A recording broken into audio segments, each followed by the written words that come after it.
Yo, yo, yo, what is up, ladies and gentlemen? Welcome back to our YouTube channel, Gentle One TV. So for today's video, another update naman tayo about Carla Jomcar or kay, Kuya Jomar. So this video is from Bungal Talk. So it has a title of Carla, May Kasalanan? Question mark. Carla ay pinatawag ng asawa ni Kalinga Prab. Jack Yu Matubang, napipisil na si Carla. So ano kaya yung napipisil? Parang ginaganon eh. So, yun, ladies and gentlemen, before we start, Bungal Talk, support nyo yan. Also, support nyo rin yung YouTube channel natin, Gentle One TV. Kalinga Prab din. Tapos, yun, Ate Edna Vlogs, Kuya Bal Santos Matubang. So, ladies and gentlemen, without further ado, let's watch this video together. Again, the title of this video, Carla May Kasalanan. Carla ipinatawag ng asawa ni Kalinga Prab. Jack Yu Matubang na pipisil na si Carla. So, again, that's it. Bungal Talks. Gentle One TV, Kalinga Prab, like, comment, share, subscribe. Start. Kakapa Again. Ayan na si Carla Bells. Kakapasok lang na balita mga kaibigan at syempre patungkol po ulit kay Carla. Oh, yun. Aba ano kaya ito asawa ni Kalinga Prab na si Madam Jackie Matubang ipinapatawag si Carla, bakit kaya ano nga ba ang pakay? Grabe, no? Parang pinapatawag lang ng, principal or ng dean's office. At yan ay atin ng pag-uusapan sa video na ito mga kaibigan, pero bago yan syempre wag po sana nating kalimutan na mag-like at mag-share mga kaibigan. So, ayun. Rule number 1, like and share the video. At paunawa mangyari po, sanang tapusin po muna natin ang video na ito bago po tayo magbigay ng komento kaugnay po dito mga kaibigan. Marami So, rule number 2, watch till the end bago mag-comment. Okay. salamat po. Isang mapagpalang araw po sa ating lahat at muli ay nagbabalik ang inyong lingkod Bungal Talks na magbibigay ng update patungkol kay Carla mga kaibigan. Yun. Carla Also, Bungal Talk, subscribe nyo rin. Ate Edna Vlogs, Kuya Bal Santos Matubang at Kalinga Prab. pinapatawag ni Madam Jackie Matubang, bakit nga ba? Isa nga Bakit? po sa napipili ngayon at napupo suwa ni Madam Jackie Matubang ay ito nga pong si Carla. Bakit?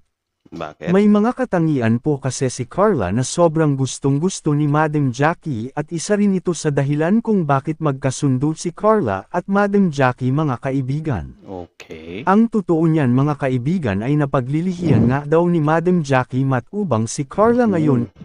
Grabe isang karangalan yung mapaglihian ka, 'di ba? Nang considered nyo as pinuno ba? Sorry for the term, pero parang ganun ba? Yung pinuno nyo si Kalinga Prab, yung wife niya, pinaglilihian ka. Diyos ko, napakalaking karangalan nun, men. Kaya nga may mga time na gustong-gusto na makita ni Madam Jackie si Carla. Ayun nga po sa mga viewers, ang hinala nila ay babae daw ang anak nitong si Madam Jackie dahil daw sobrang blooming nito, palatandaan daw na babae talaga ang magiging anak nito. Well, Actually, yun yung fun part ngayon, kasi dati, ganyan tayo parati tayo nang huhula kung girl ba o boy yung yung mga kapatid natin or yung anak ng magulang natin, 'di ba? Kasi yun nga parang ikakos tayo sa pera. Pero ngayon wala, maning-maning na lang sa kanila na yung ipa-ultrasound ata yan para malaman yung gender, 'di ba? maganda nga kung si Carla ang paglilihian nito dahil napakaganda nga naman ni Carla, at kung magiging kahawig ni Carla yung anak nila Rab at Jack ay siguradong marami ang matutuwa dito mga kaibigan, sa totoo lang po. Samantala narito nga po ang clip ng video kung saan tuwang-tuwa nga po si Madam Jackie Matubang kapag nakikita si Carla at halatang Actually, hindi lang naman si Ma'am Jackie yung 'di ba, natutuwa kay Carla kapag nakikita. Kahit tayo din, men. Grabe, parang lumiliwanag yung buhay natin, or gumagaan yung pakiramdam natin, especially kapag nagkaroon na sila ng interaction ni Kuya Jomar na, pakilig moments. Diyos ko, day. na pinaglilihian niya si Carla. Panoorin po natin mga kaibigan. Okay. Blooming si Miss Jack. Ay, blooming ka daw. Sana. Ayos lang po. Well, parati naman sigurong blooming si Ma'am Jack, Tapos yung husband niya din naman is glow ba? Or blooming rin. So, correct me if I'm wrong. Grabe. Miss Jack, gandang buntis. Ay, grabe. Thank you po. Sana po, baby girl. Ayan na si Carla So, they're waiting if girl. Bells. Ay, nakita si Carla. Sana. Grabe talaga pagkakita. Ay, kita si Ate Carla. Automatic ito talaga. Parang ano pala siya, no? Parang nahahalina din siya kapag nakikita niya si Carl. Paano yung sabi niya pagkita ng Ate Carla? Hindi siya sinusunod ng tingin, no? Sinusunod ng tingin sa Ate Carla. Sinapoy, sabi daw niya, ay, Grabe guys, nandiyan na si Carla. Actually maging si Baby Rabay ay tuwang-tuwa rin kay Carla mga kaibigan dahil siguro ay gusto niyang maging kahawig ni ate niya Carla ang kanyang magiging kapatid. Ano sa tingin niyo mga kaibigan? Nako, sobrang nice nun. Samantala iyan lang po muna ang ating update patungkol kay Carla syempre at maraming salamat po sa walang sawang pagsuporta at panunood sa aking mga video. Yun. Mat- So, yun lang naman. So, again, ladies and gentlemen, so that video is from Bungal Talk. So, supportahan nyo yan. Original video link in the description box below. I-subscribe nyo rin yung channel niya. Tapos, yun, Kalinga Prab, support nyo rin. Kuya Bal Santos Matubang, Jack Matubang, Ate Enna Vlogs. Tapos, yun, Bungal Talks. And syempre, ladies and gentlemen, our YouTube channel, Gentle One TV. So, kita nyo naman yun. Di ba? So, yun pala yung ibig sabihin ni Bungal Talks dito, men. Parang ano yun, palihim moments na, yun nga, kahit hindi sabihin ni Ma'am Jack Matubang na yan, naglilihi siya. Makikita mo sa, sa actions niya or sa, niya, sa, yung pagka-excite niya na makita si Carla. Sobrang, din naman kasi, men, sobrang perfect na paglihian niya si Carla kasi, men, magandang babae si Carla, men. Though maganda din naman si Ma'am Jackie, pero isipin niyo yung parang mag-combine or something like that. Can you imagine that na lang if ever lumabas yung bata tapos kamukha or kahawig ni Carla? Parang maano tayo, "Uy, grabe kahawig ng tawag dyan, top angel ng tatay niya." So something like that.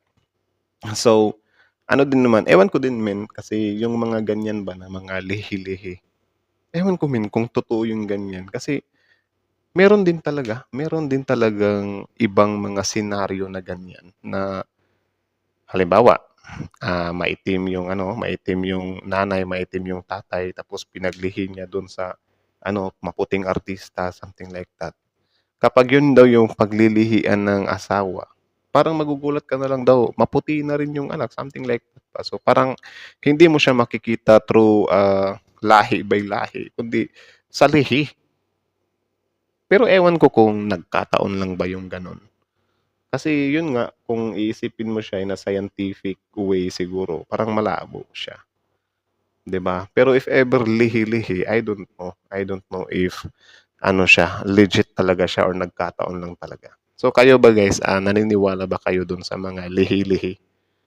Comment nga kayo sa baba. Tapos yun, if ever meron kayong mga dyan, mga experiences na naglihi nga kayo tapos naging ganun nga, which is yun nga malayo sa physical na itsura nyo kasi tayo nagbe-base lang naman tayo sa lahi is about sa physical appearance ng ama, ng ina, kung sino yung kukunin. Pero yun nga, yung amazingness ng paglilihi na nakukuha niya sa ibang tao, sa ibang nililihian. Tapos dagdag ko lang pala, hindi lang naman pala tao yung pwedeng paglihian daw. Yung iba parang nililihi sa gabi, sa saging, mga ganun, sa starfish, sa limango, something like that. So, ewan natin kasi especially sa sa kapuso mo, Jessica. So parang maraming ganung senaryo kasi na yun nga mga lihi-lihi daw.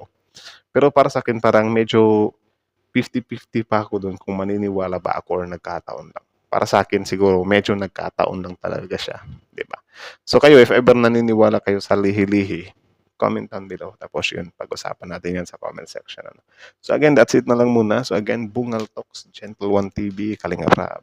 Like, comment, share, subscribe. Gentle One TV's